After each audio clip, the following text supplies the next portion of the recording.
With respect, Minister, we have to do nothing. What do you mean? The sale of arms abroad is one of those areas of government that we do not examine too closely. Well, I have to, now that I know about But it. you can say you don't know. You're suggesting I should lie? Oh, not you, Mr. No. Well, who should lie?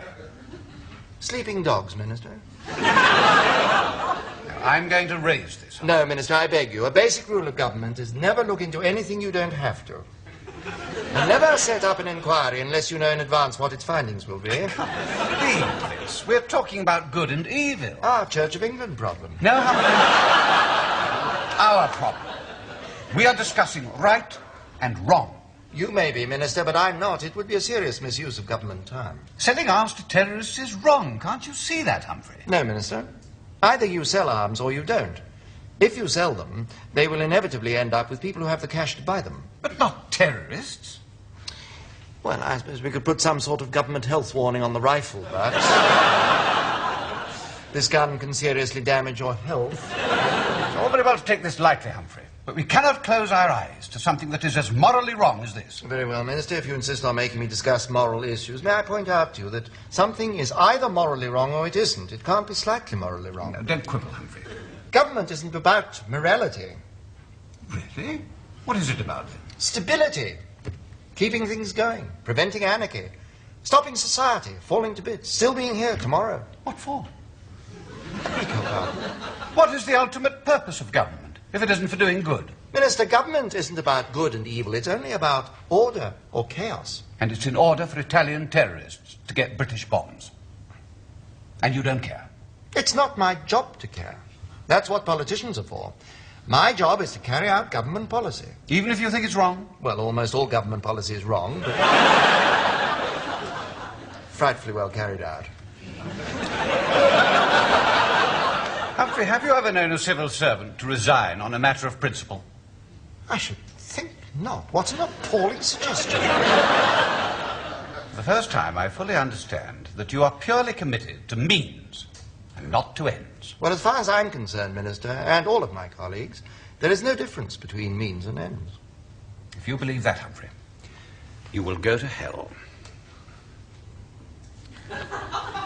Minister, I had no idea you had a theological bent. You are a moral vacuum, Humphrey. If you say so, Minister. It's time for your lunch appointment, Minister. You're keeping very quiet, Bernard. What would you do about all this? I would keep very quiet, Minister. So, Minister, may we drop this matter of the arms sales? No, we may not. I'm going to tell the Prime Minister, personally. Make an appointment for me, would you, Bernard? This is just the sort of thing that the Prime Minister wants to know about. I assure you, Minister, this is just the sort of thing the Prime Minister desperately wants not to know about. We shall see about that. Indeed, we will.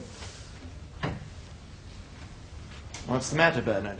Oh, nothing really, Sir Humphrey. You look unhappy.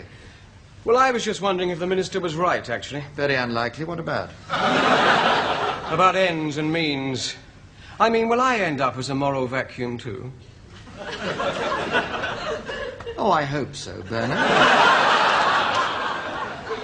If you work hard enough. Makes me feel rather downcast.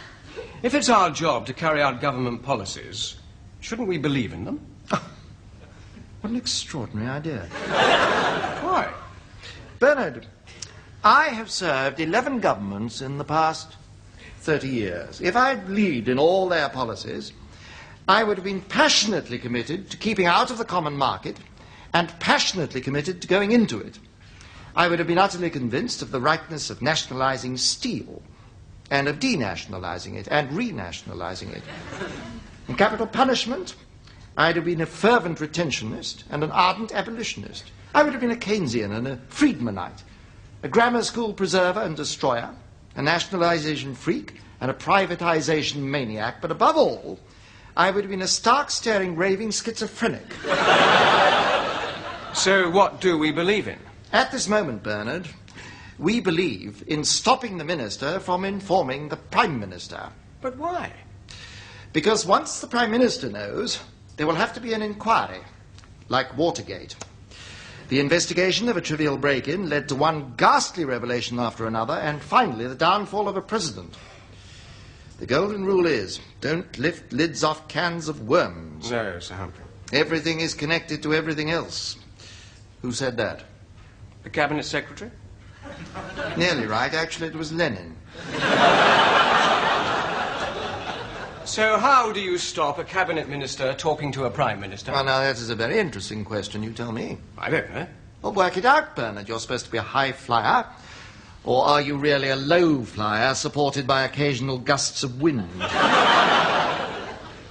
Well, you can't stop the Minister seeing the PM, can you? I can't, no. Nor can the private office at number 10. Correct. So it has to be someone pretty high up in government. Getting warmer. Someone close to the PM, someone who can frighten the Minister. The Chief Whip? Oh, excellent, Bernard. You've learnt a lot. So, how do you crack the whip? I'm sorry? How do you mobilise the Chief Whip? Well, the Minister's asked me to phone the PM's private office for an appointment, so if you had a word with the Cabinet Secretary, and he had a word with the Diary Secretary, and they all had a word with the Whip's office, then when the Minister arrived, the Chief Whip could meet him and say the PM was rather busy, and had asked him to have a word with the Minister instead. Excellent, Bernard. You should have taken a degree in engineering. What are you doing? I thought you wanted to talk to the Cabinet Secretary. I do indeed. Now, do you, Bernard, as the Minister's private secretary, feel obliged to tell the Minister of this conversation? What conversation? Well done, Bernard. You'll be a moral vacuum yet.